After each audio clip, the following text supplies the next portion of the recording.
Good morning, good afternoon, good evening, wherever you may be, and welcome to a very special extra interview of Final Cut. Today I'm joined by a lady who, according to Imdb, has been, among other things, Maria Bello's ex, Robert Patrick's hooker nemesis, Hank Azaria's hooker nemesis, Hayden Panettiere's lawyer nemesis, yes, there is a lot of nemesis in here, bear with me, Gina Rodriguez's yuppie nemesis, Ed Begley Jr.'s angry daughter, Malcolm McDowell's homicidal daughter, Octavia Spencer's needy patient, and the fertility specialist for everyone's favourite biracial transgender couple. Oh, and briefly, a demon in actual hell. So she's good at playing a nemesis, and she's especially good at being a thorn in people's sides. So with me treading very carefully today indeed, ladies and gentlemen, allow me to introduce to you Kate Orsini. Hello. How are you? I'm good. How are you? I'm not too bad, thank you very much. So I suppose the inevitable first question is, how did you get started out in acting? I didn't really mean to. I was a dancer. I wanted to be a ballerina.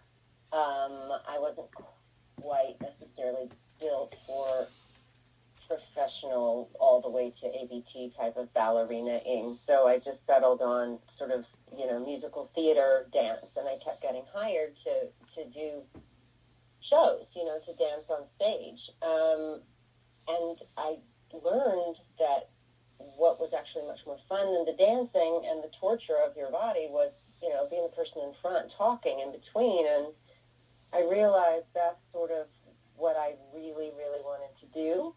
So I did that from like 12 on, and then I got to college and vowed never to do a musical again, and that I would only do straight plays, and I would be a serious actress, and, blah, blah. So obviously everyone has their reasons or their influences growing up. I mean, as growing up, yeah. one of my favourite directors was James Cameron. Hans Zimmer was still one of my favourite composers of this time. Recently, Chris Nolan, I sort of veer towards. Sure. So, with that being said, who are your influences, both growing up and as of right now? Growing up, it was the reruns I saw on TV. Carol Burnett was huge for me. Carol O'Connor was huge for me also, by the way, in All in the Family. Mary Tyler Moore, obviously. Any kids my age, grew up on those reruns for sure. And Alice. There was a show called Alice. I don't know if you ever saw it. It seems like sort of quintessentially American to me. But, and it took place in a diner. Yeah. And there was this one redneck waitress called Flo. And her sort of signature line was, "Kiss my grits." And that was what she said when she got back. And I found out she was from Alabama like me. And I sort of thought, oh, well, she can do it, If she's able to make that work, then I'm able to make that work. So that was the beginning, for sure. It was definitely more TV than film. Because we had one little tiny theater in our town, and, we got, I think, 2 movies, every 6 months. We just didn't have a lot of access. Yeah. To the new stuff, or you could go to Blockbuster or whatever. So to me, and to this day, it's much more about actors who pull me in, I think. But yeah, there are so many people that I'm dying either to work with or, to have do my things that I write or somehow be involved with on some level creatively. Yeah. And it's, I can rattle them all off. I'm kind of like that with interviews, really, because I have a really big bucket list. Which I actually started last year, actually. I think it's good to have a list. I think it's good to have that out in the, in the ether, and I think those, without getting too hippy-dippy about it, I think it's good to manifest those people and just sort of have them and then just stop thinking about it, but then it's in you and you sort of can then draw them to you. Yeah. Now, TV-wise, your career has actually been probably very impressive, if I'm being brutally honest. You've done CSI, Buffy-the-Vampire-Slayer, Gilmore Girls, The King of Queens. I should point out that's the Kevin James series. I believe that's the one it was. Yep. Sweet man, Yep. General Hospital, The Unit, which I actually did used to watch a little bit of, and I miss Dennis Haysbert so much. Yeah. Yep. He's great, and now he's like, what is it called? He's like he's an insurance. He's doing this huge commercial campaign here now. Oh, is he? Yeah. It's Are You in Good Hands? All states. He was the president of the United States. He is probably the best hands you can have. Lie to Me, Days of Our Lives, 90210, Bones, Criminal Minds, Nashville, which would explain Hayden Panettiere for a start. Jane the Virgin, which would explain Gina Rodriguez. Bold and the Beautiful, and NCIS and NCIS LA. So, as far as shows go, I actually did watch a lot of them. So, yeah. I used to watch. To be fair, I've seen every single episode of CSI, Buffy. Did watch a bit of King and Queens. Tried to watch The Unit when I could. Unfortunately, broadcasting the series over in England is a bit more complicated than it is anywhere else. Sure. 90210 I tried. Bones, I did watch a bit of it. Criminal Minds, I did watch. Nashville, I did try and watch, but my missus is a big country fan, so she tried to make me watch it when we could. And I am a huge fan of NCIS, really am. So good, all right. Yep. So that's the highlights from my point of view. So what have been the highlights from your point of view? I think Hank Azaria was great just because he was the first person I'd ever been a huge fan of that I got to work with. I was very young. I was just kind of starting. And we had some physical, like I basically had to look like this hooker urchin, sort of girl that may have gotten beaten up after a bad John experience, right? And, sort of looking very frail and helpless and sobbing, and to lure him in, at which point my boyfriend then came and beat him up and took all of his cash and, So I was kind of the mark, and I just remember getting to hang out with him more than someone just doing a day would normally, and because I had to jump on his back and stuff in order to get the boyfriend off his back.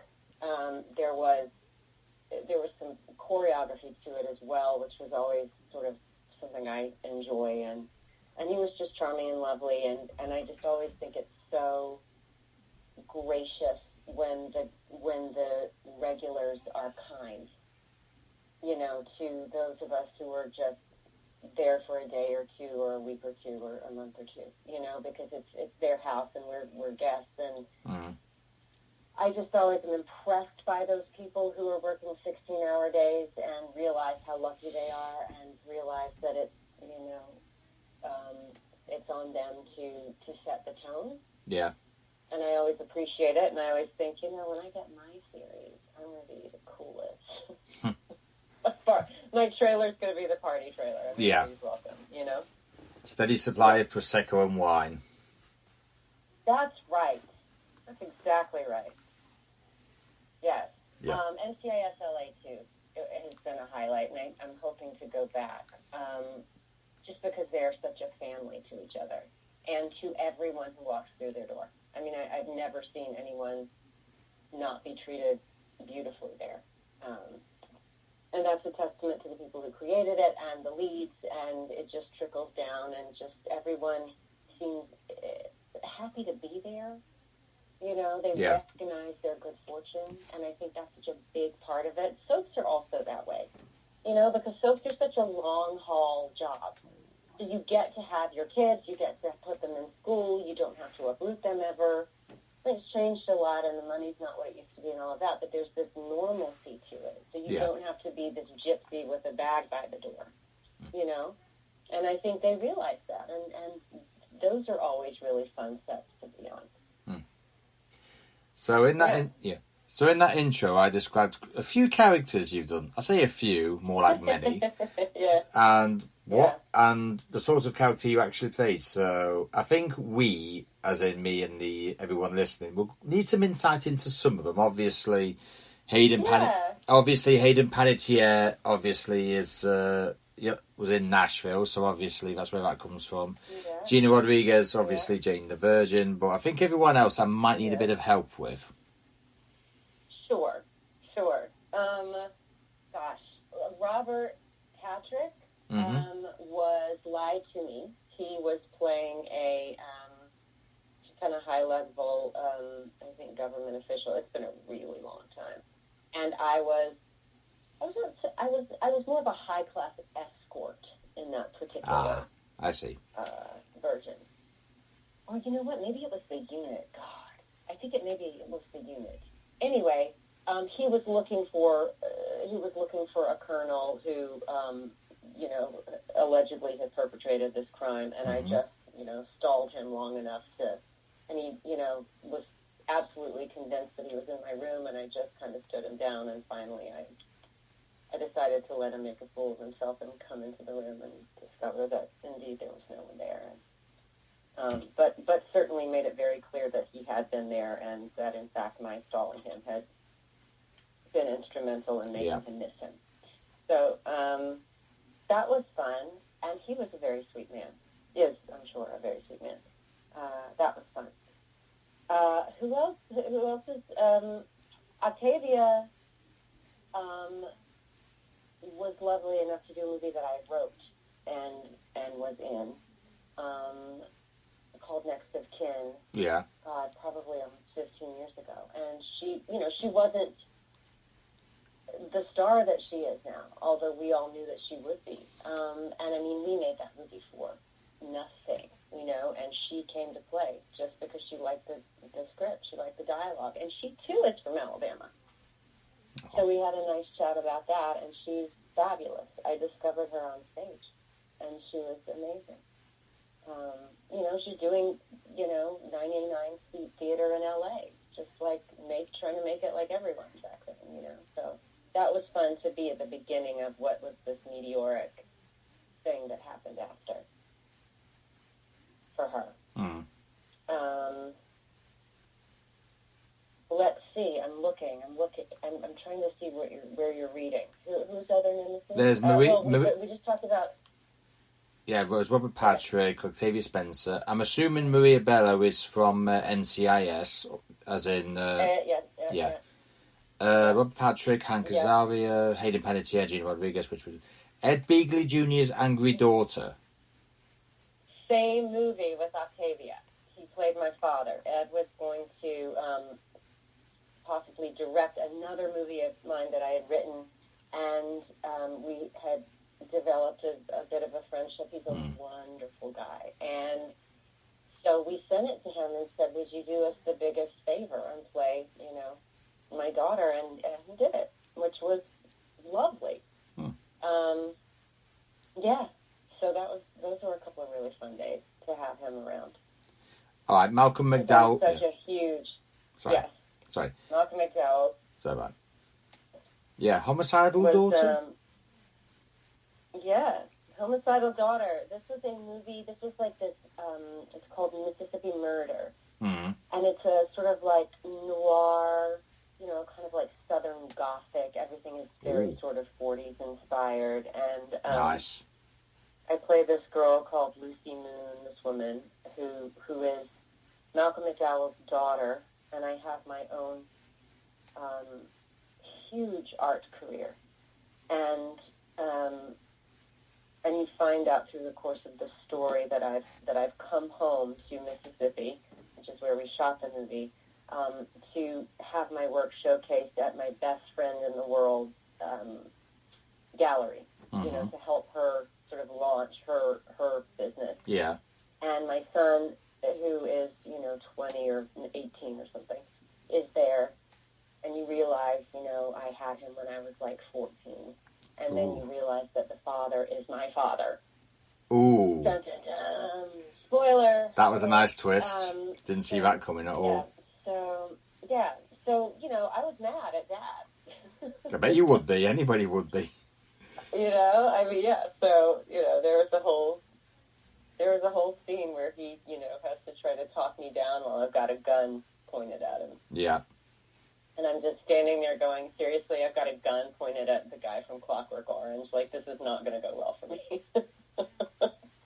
The man who would be one of the best bad guys that's ever been. Oh my God! And the funniest, most laid-back, chill human. So it's just beyond. I feel the same way about Tim Roth. He's a wonderful, slimy bad guy, but just the funniest, nicest guy. I got to know him a little bit on Lie to Me, and he's just so sweet. These people are very. Particularly, I feel like with British actors, yeah, they're not stuck up. They're very relaxed. They're thrilled that they can go home at 6 o'clock. Maybe they can still do theater at night. You know what I mean? Like, yeah. There's just no pretense. So, one of my sisters is actually a big Tim Roth fan. I'm sure she'll be pleased to know how nice he actually is. Oh, what a nice person! Yeah. So where are we? Very sweet. Yeah, 2020, you were very busy. You had movies called Act of Revenge, Fatal Affair, which I do know about, which I am trying to find on just about every streaming service over here, but with no success thus far. But I've not seen it either, but I think ours was Netflix, but that doesn't matter for you, right? I'll try Netflix, but more than likely if it's on one Netflix, it will be on the other. I see, okay. Yeah, I just got to play a newscaster, talking about this horrible crime that had been committed. It was one of those things where I'd worked, for somebody before, and they just said, hey, come do this. And those are always the best jobs because there's no stress. You don't have to prepare anything. You don't have to get nervous about an audition. It's just, hey, we know you can deliver. You want to come do this. Yep, fair enough. So that was really lovely. Acts of Revenge, I think we did actually, God, I want to say it was like 4 years ago, but it just took this long. It just took ages to come out, yeah. Yeah, to finish and to get post-production money, and it's a really, really, really dark story about a support group for people who've lost loved ones due to, not illness or old age, due to someone, even if it's an accident, doing something to them. Yeah. And so it's really about you're going out and you're recruiting people to join your support group, which is really a vendetta club, and they're taking justice into their own hands and, going to one by one methodically destroy the person who killed the members of their family. And, so that was, incredibly depressing, but fun. Mm. Again, great crew, great cast. Yeah. Super, nice long shoot. It was fun. You also did, if I've done this right, TV series Reality Queen with Denise Richards and Lauren Lester, who DC fans will know as the Robin to Kevin Conroy's Batman. Yeah, it's actually a movie. Is it? But yeah, it's a movie called Reality Queen, and it's a send-up of a sort of, God, I hate to say Paris Hilton-like, because I just watched her YouTube thing, and it's fascinating and heartbreaking, and I think we've all underestimated her for a very long time. But it's someone in that model. Yeah. Who is, she's by all appearances vapid and spoiled and ridiculous, and it's kind of a mockumentary. And in it, she has to do some damage control and some image makeover type of work. And so she hires me to come in and film a docuseries about her. And in the process, I realize, how absolutely crazy she is and how just gut-wrenchingly stupid she is. And then I also realize how broken she is. And so, at a certain point, we kind of have to team up a bit. Yeah. But it was great, great fun. And I got to play a Brit, which was nice. And I decided that she was 10% Robin Leach and 90% Christiana Amanpour. So that was my recipe. And Denise is precious and kind and generous and super fun to be around. You also... And so is Lauren. I mean, Lauren and I were in acting class together, too. Oh, were you? Yeah. Yeah, he's great. And I also did for him, he has a musical that he wrote not only the book for, but the music. And he and his wife are both extraordinarily talented singers. And so we did the reading of that out here. It was about Alfred Lunt and Lynn Fontaine and their marriage and their careers. Oh, nice. Yeah. Yeah. Wasn't it last year you did NCIS LA as well? Last year and the fall before, and then they called during COVID to see, like if I was healthy and, willing, if they wrote me into another one, and then they went a different way, but they've been very optimistic about another one coming my way, so that's nice. That's good. There's also There's also Marissa Romanov. I have actually seen a trailer for it. I am intrigued by it, but it's not really. Yeah, we're in a weird spot with it, and I called the showrunner yesterday, and she said, the trailer's there, and we're in turnaround, and because of something with the studio, we can't talk about it. And I said, okay, I don't know what any of those words mean. They're in turnaround, so whatever. But I will say this is an interesting story that I did this pilot for Marissa Romanov, and in it I was playing Marissa Romanov. Uh-huh. And so much time has elapsed, just as an example of how long it takes to get things done. Yeah. So much time has elapsed that by the time she got funding out of Georgia, the country, not the state, and the head of the Georgian Film Commission came here to hear a reading,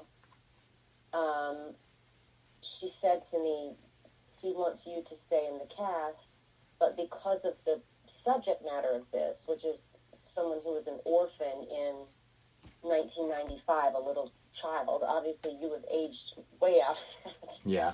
But he wants you in the thing. So I'm still in it, but I'm going to be playing a different part. I believe I'm the bad guy now. So that's pretty exciting. So isn't that your forte, playing the bad guys? It is kind of, it happens. Yeah, it happens a lot.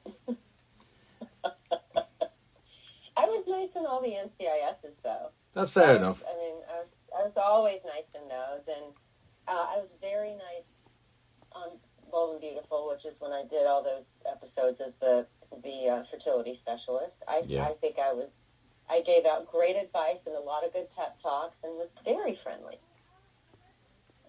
So I can do it. I just, I think what happens is that when you have an actor reel, mm-hmm. And you send somebody that, then they go, oh, she plays this chick a lot, so that must be what she does, and so we're always, as actors, begging to break out of it. I got to do a movie called The Honor List last year. Oh, God, last year was 2020. I keep forgetting nobody did anything last year. So when I say last year, I mean 2019. 2019, yeah, that's fair enough. LA has, LA has been basically shut down for all of 2020. But Zoe Saldana produced it.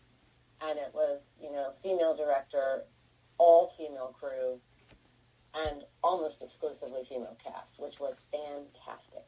I'd never had that experience before. And I got to be, granted, she was very, very bitchy, but in the end, she got to break down. And I was like, thank you, finally. Finally, I get to do it. Yeah, bless you. Finally the soft side shows up, so.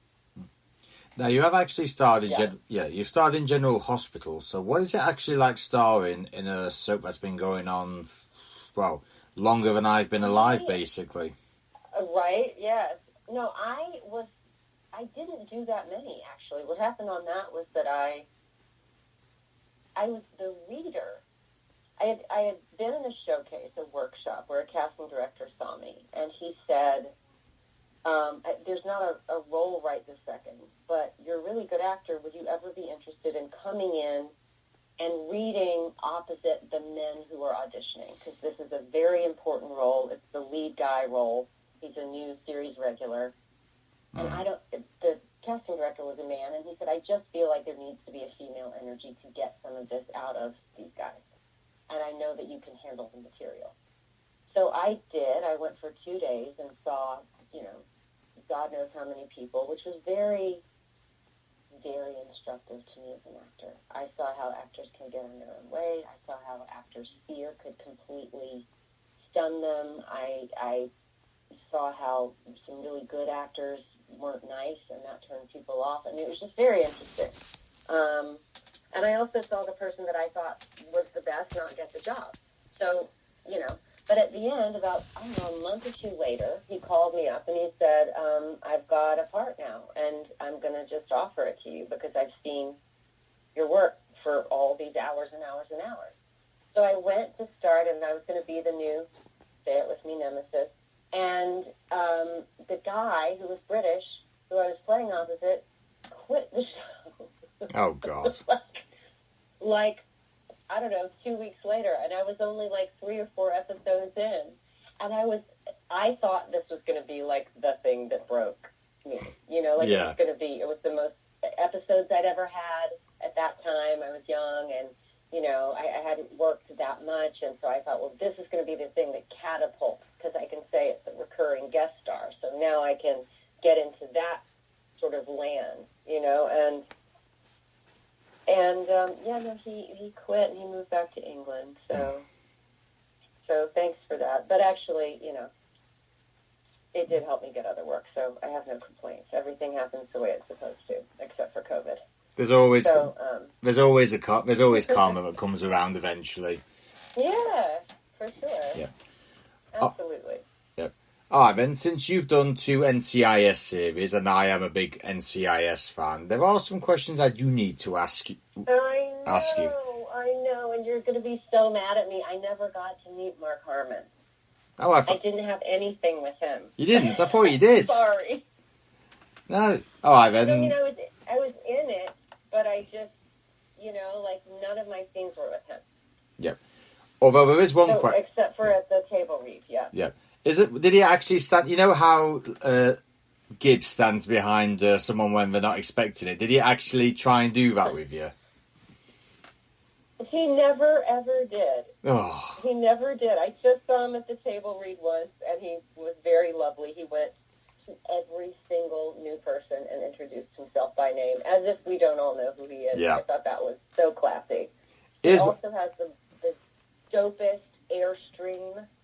Yeah. Those beautiful, retro, they're not really trailers, I guess. Maybe they are, I don't know. He has one of those parked on the lot, and it's so gorgeous, and I really, really covet it, because, to be able to move freely about the country right now would be delightful. Here's a question. Mm-hmm. Yeah. Did you ever actually think on set that he is actually going to be standing right behind you and you won't know it?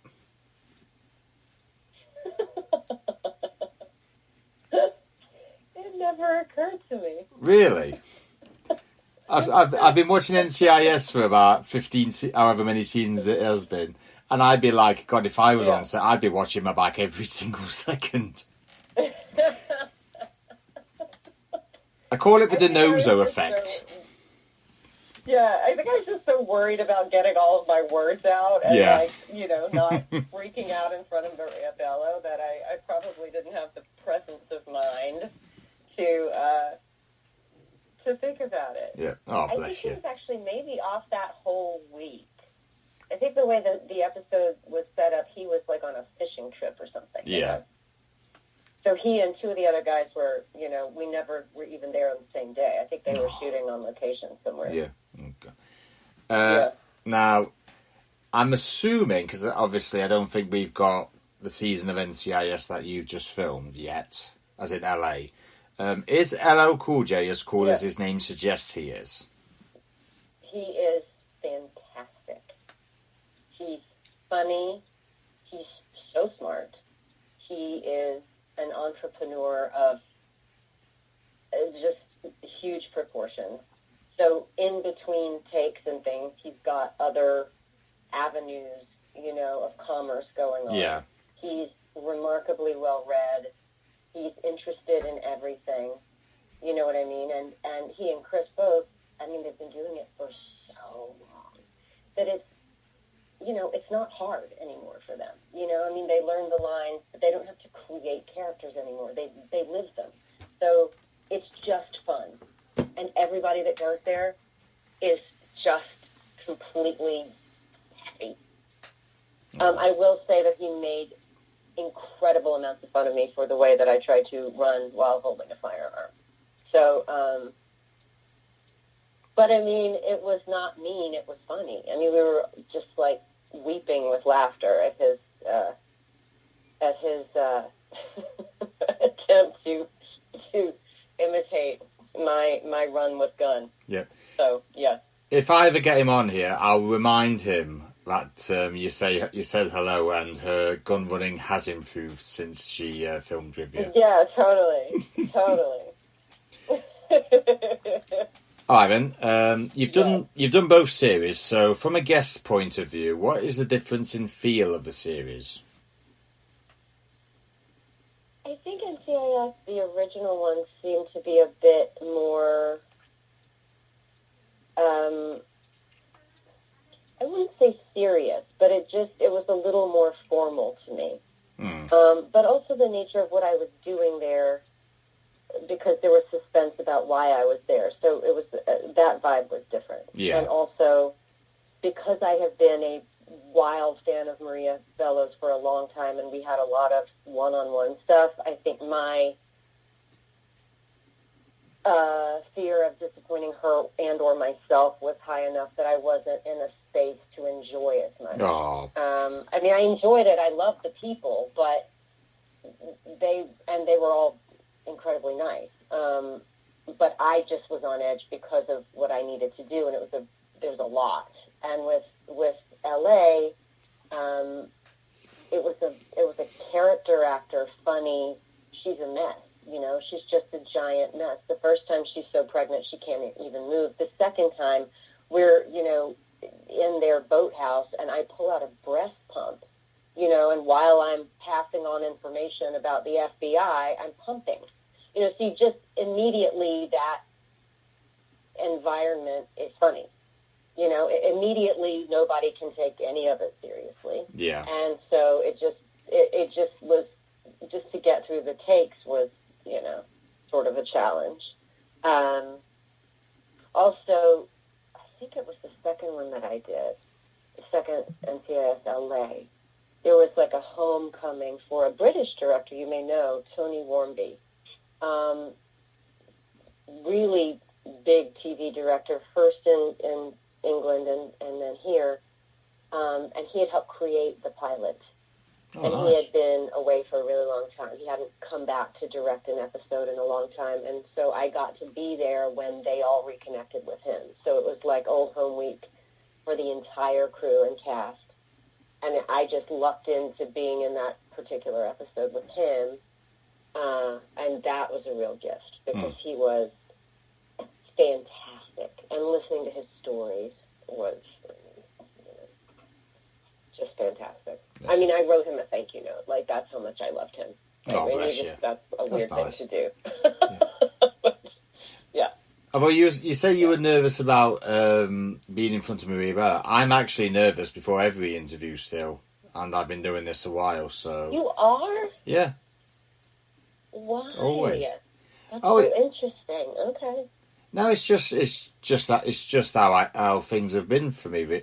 To be honest with you, I'm always nervous. Doesn't matter what situation it is, but I get there in the end. As soon as I'm with whoever. So for today, you obviously, I've actually been right as rain. Yeah. So I've actually been all right. Oh, good. Okay. Yeah. Okay, good. Everyone gets it anyway. Everyone should get it. Obviously, those that don't, there is something wrong there. All right, then. Here's a question: If NCIS and NCIS LA offered you a permanent role on the basis, which one would you prefer to take? Oh my God! Listen, anybody offering me a permanent basis anywhere, I would be thrilled about. I will tell you that Maria quit or left. Yeah, I remember. So my guess is that there just would not be, and because I've already been established as someone who came in and kind of used our connection to get some information, I feel like I've kind of, the ship has sailed, there's no basically. way for me to fit back there, whereas with LA, there's definitely been an open door. So I guess nice. That's what I would bet on. Yeah. So the LA one's best.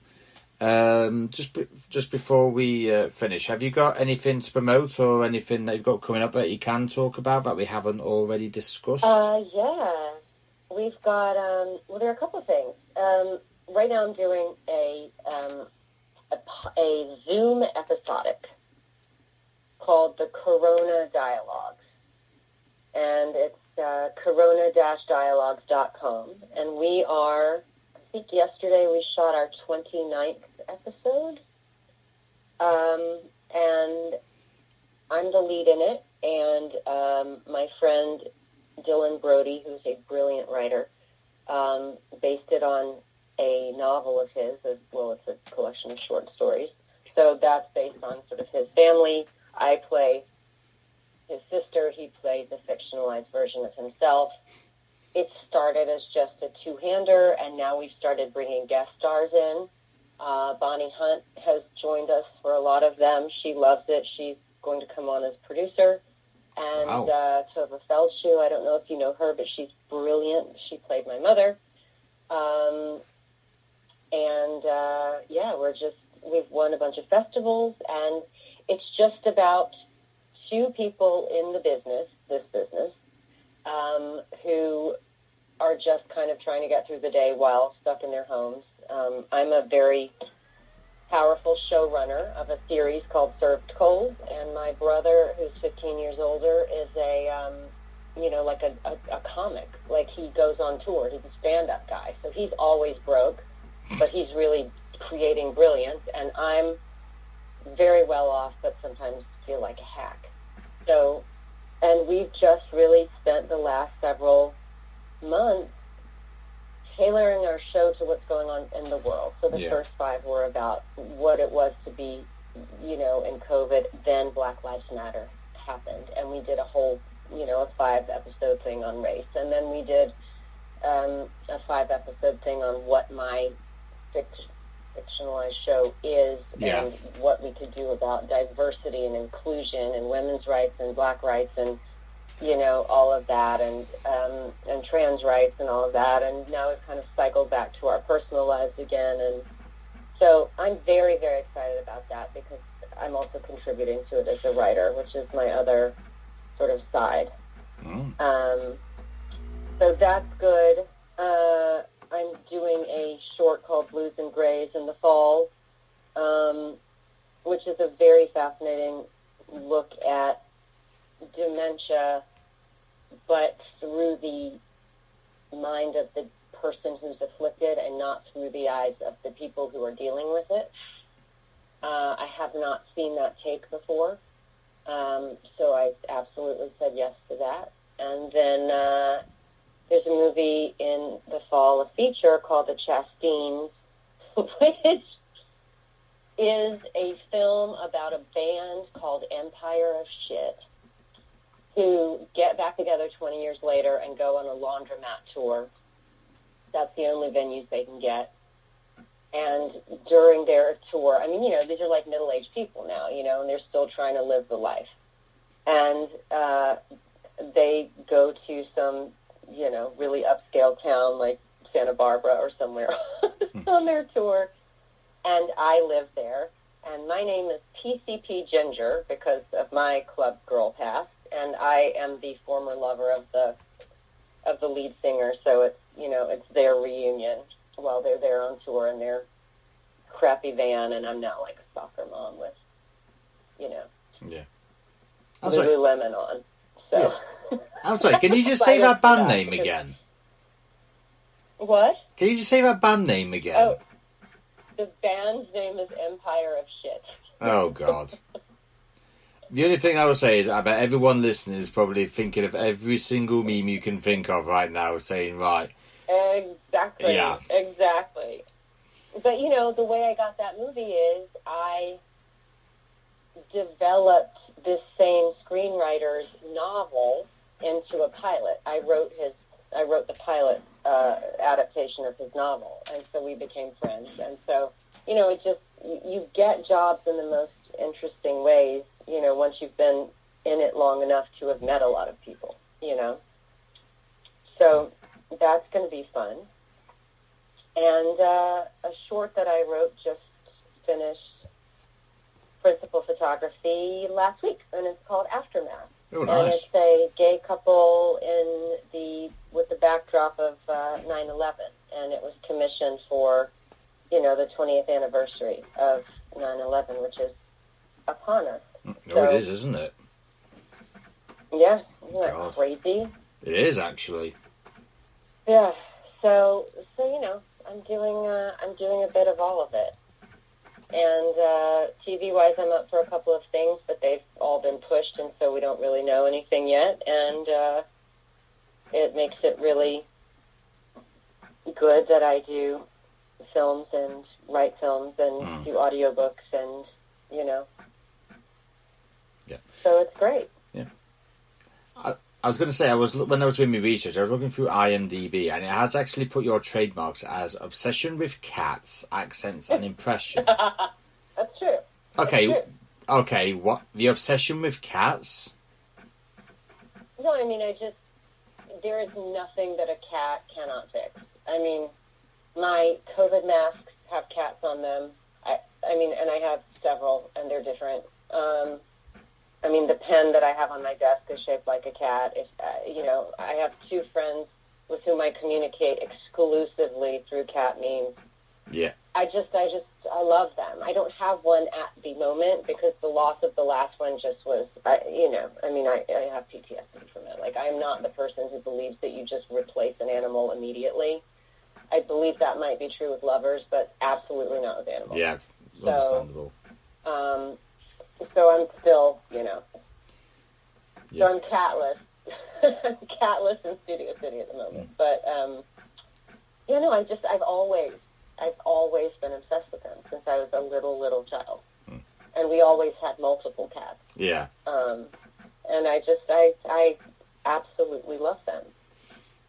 And I've got two that I miss because I can't go to my friends' houses yet because we're not vaccinated. Yeah. So I'm just dying to see Mackenzie and Yum Yum, and their owners too. That'd be great. But really, it's about them. It's really for the cats, isn't it? It's not so much for the owners, for the cats. Totally. Exactly. All right then. As far as accents and impressions go, you actually did say you did was it an English or a British accent? You said earlier. Yeah, this is how she talked. Her name was Diana Smelt Marlin, and she was the journalist who covered London Logo in Reality Queen, and the name of the show was The Week in London, and in it she had to interview Mike Tyson about whether or not that was London in the infamous sex tape. And then we realized that it couldn't have been because she actually bit off the wrong ear. So it couldn't have been Mike Tyson.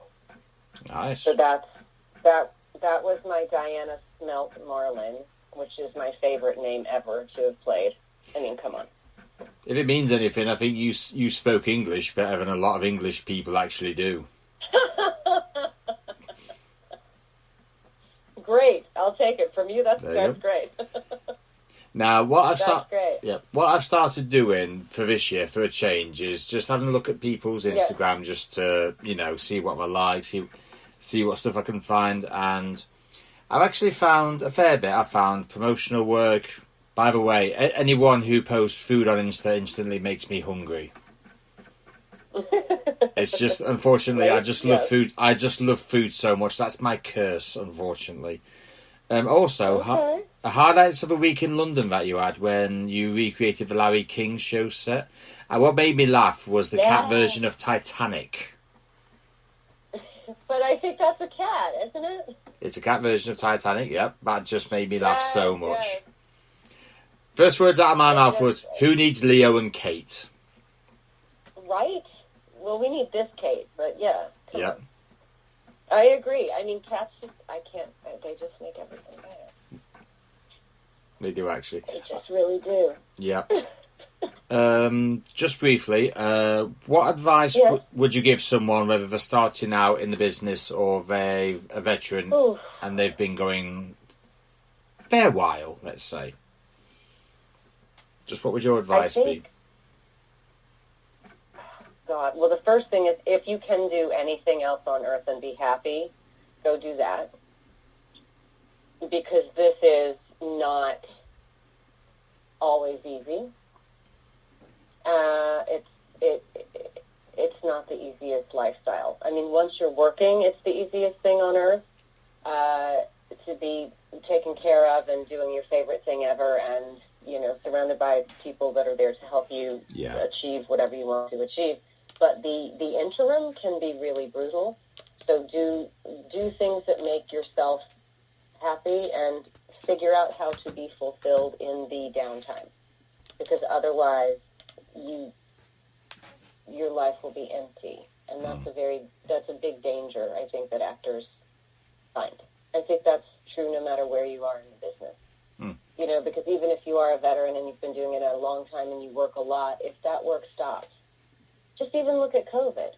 I know so many actors who went into this immense depression because they could not. You can't act if you can't leave the house. Indeed. Unless you make a Zoom episodic like we did. But, suddenly there's just no way to do it.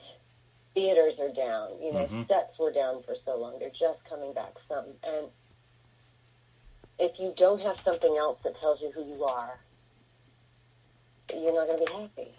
Very true. So it took me a while. That's not, it's not new information to me, but it's also not something I went into it knowing. I had to discover it the hard way. For sure. Indeed. Yeah. Just before we finish, have you got any social media where people can follow you? Yeah, on Insta it's at Kate Orsini. My website, which has a bunch of samples, including a new portrayal of Anna Wintour, is kateorsini.com. On that, you can also see a link to the Corona Dialogues, which is corona-dialogues.com. Are you on Twitter as well? Yep. I guess I'm just my name. I always forget that I'm on Twitter. Like, I should do it more, and I forget about it. Yeah. So in the tagline it says actor, writer, cocktail enthusiast. Yes. I'll take that to you then. Exactly. You are now followed on Twitter and to be soon followed on Instagram. And on that, ladies and gentlemen. Fantastic. And on that, ladies and gentlemen, Kate Orsini. Thank you very much for coming on, Kate. Thank you so much for having me. This was really fun. The honour is mine.